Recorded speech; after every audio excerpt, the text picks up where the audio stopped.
this will be quite a shift of gears, but I've had this one burning for a while, and I need to ask you this because when we spoke about being playful on social media and triggering people's golden eggs, if you will. Coffee's one of them, and you had a reel titled why moody bitches shouldn't drink coffee.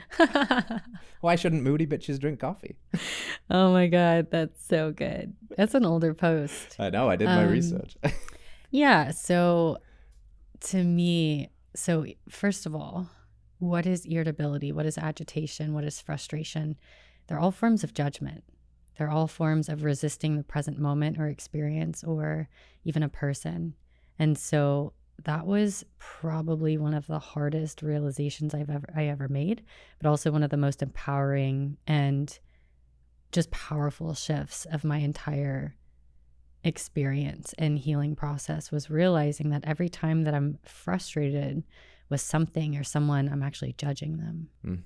Yeah, I have an expectation of how things should be, and then that expectation is not met, and so I'm looking down on them or their behavior or the experience. And so being able to recognize when I'm actually operating out of fear, my ego, and judging, like, oh, that's creating my own suffering. It always goes back to, does it serve me? Is it true? Maybe they lack common sense, or maybe there's some validity to this perception, but does it serve me? And then being able to release it, being able to let go of that irritability, the agitation, the frustration, the judgment. Part of it's just regulating the nervous system. Yeah. Part of it is when you have a more relaxed body, you have the ability to pause and to be self-aware and actually recognize and go through this mind mapping to be able to free yourself from the suffering. But if you're go, you're sped up, you're always in the future or what's next. And stimulants will do that. Adderall will do that. Vyvanse and nicotine and coffee. And small amounts of anything can be okay, but we have to realize the reality of what it's doing to us. Yeah. And so if these substances are speeding us up, taking us away from the present moment, we don't actually have the ability to see what's happening, why we're suffering, and then heal it with love. Yeah. Yeah. It's you nailed it. I think I just get this image of my head of like the Buddha rocking around a few thousand years ago, just chugging Starbucks and like going on these unhinged rants. And it's like, it's obviously not that, right? Almost nobody needs like speeding up. And you know, this is the curse of being a modern human in so many ways, because like I love my little coffee ritual, and I'm like got my little productivity list I'm gonna do today. I'm gonna crush all this, and the caffeine gets me going, and you know, might even throw a Zinachino in there at some point. And I'm like, but if it definitely runs counterintuitive to the Buddha nature, the stillness, the calm. There's like the Buddha and the beast, and that's all feeding the beast, like this rah monster that, you know, we've got to do the rah sometimes. We do, like the human doings are got to go out and make the money and stuff like that. But we need to hopefully bring more of that peaceful awareness to it. And yeah, relying on stimulants and just getting your nervous system all jacked up is probably not what anybody needs in this world where we're already as jacked up as we probably need to get. Yeah. What's cool is the caffeine tolerance doesn't take very long to reset. Yeah. I believe it's like 7 days, give or take. And there's other factors that play into that. But for most people, it's about a week. Yeah. I think there's a very strong attachment to coffee for most individuals. And I don't think we have to necessarily completely get rid of it, but creating healthy, loving boundaries around what's not serving us. And with caffeine, you can really ask yourself for anything, whether it's food or a specific substance or even just something as simple as coffee. Why am I craving it? What am I seeking from it? What are the state or the emotions or the experience that I'm seeking from this thing? That's right. And so for me with coffee, part of it is the taste. It's like, okay, well, you can get a Swiss water decaf, or you can have less. You can have half a cup and savor that cup.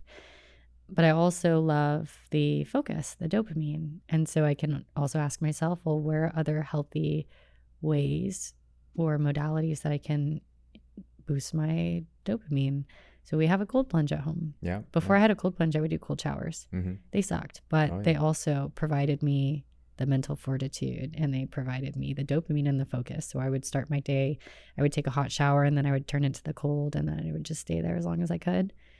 And breathwork, upregulation breathwork, specifically can really, there's also forms of the holotropic breathwork, but I will do upregulation breathwork actually in between every single client call. So I do 10 deep breaths. I do an in 3, out 1. So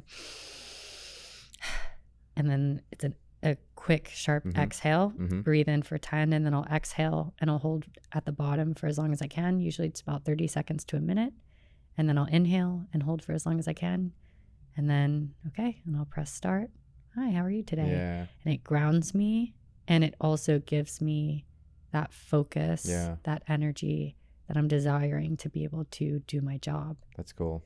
I think, this learning to play the instrument of your nervous system is fascinating, because you specifically use the language of upregulation breath work, because a lot of times when we talk about breath work, we're talking about downregulation. We're talking about the parasympathetic, and you're shortening and sharpening the exhale. So you're ramping up in a very healthy way to kind of lock in for the focus. And then the other branch of the nervous system, the parasympathetic, you can play with these long, slow exhales, or the or whatever else it is. Like there's so many ways. It's the coolest instrument in the world, this body and nervous system that we have, and it's a shame that nobody learns to play it. You know, we could make some magical music with this thing. It's available to you at all times. All times. Like, yes, going for a run. For a lot of people, like, I just love running. I'm like, well, cool. Can you do that 20 times a day? Because you're probably experiencing some kind of negative thought, emotion, intrusive thought, or something. And right now, your coping mechanism is sugar or scrolling on your phone or hitting your vape, and that's not serving you. No. So maybe you should open up to the idea that you could be someone who meditates or someone who does breath work, because it's right there. It's available to you at all times. I do breath work in my car. I do breath work in between every single client, and it takes 2 minutes. And the shift that can happen in 2 minutes is wild. All right, friends, thanks for tuning in to another episode of Radical Health Radio. We got a fresh new podcast for you every Wednesday. If you enjoyed the show, consider liking, subscribing, reviewing, and rating us on your podcast platform. It helps to spread this message of radical health. We'll see you next week.